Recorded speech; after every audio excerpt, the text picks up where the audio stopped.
পরিবারের সব মাথা যখন এক হয় তখন সেটা কোনো বাংলা সিরিয়ালের থেকে কম নয়। আগের ভিডিওতে তোমরা দেখেছিলে যে আমার হাতে শীত ঢুকে গেছে, তারপর সেই রক্ত বন্ধ করে শুরু করে দিলাম আবার তন্দুরির প্রস্তুতি। তারপর তন্দুরিগুলো রেডি হয়ে যাওয়ার পর এবার পালা ছিল সবার থেকে রিভিউ নেব, দেখি কে কি বলে। কেমন হয়েছে কাবাব? আমার একদম ফ্যান্টাস্টিক হিট একদম। ফুড ব্লগারগুলোর মতো করছো না কেন?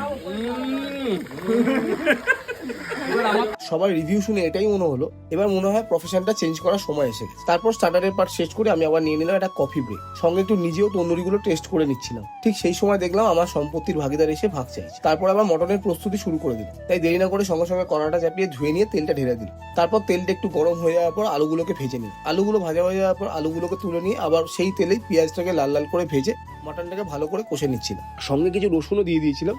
ভাতের সাথে এই রসুনগুলো কিন্তু বেশ ভালোই লাগে। আর এখান থেকে শুরু হলো রসুন নিয়ে মতবিল, যে এটা দেওয়া ভালো হবে কি হবে না। এটা শেষ হতে না হতেই আবার শুরু হয়ে গেল নুন নিয়ে। কেউ বলছে বেশি নুন দিয়ে দিয়েছি, কেউ বলছে আবার কম নুন দিয়েছি। এদিকে আবার মনিমার ভাতও কমপ্লিট হয়ে গেছে। এইরকম অবস্থায় হঠাৎ দেখলাম আমার শালি আবার হাওয়া উপরে কেঁদে উঠেছে। একটু কাছে গিয়ে দেখলাম এটা পেঁয়াজ কাটতে গিয়ে এই অবস্থা। যাই হোক, রাতে সবার খাওয়া শেষ হয়ে আমরা খেতে বসলাম। খেতে গিয়ে দেখলাম মাটনের কালারটা কিন্তু খুব ভালোই এসেছে আর খেতেও কিন্তু বেশ ভালোই হয়েছিল।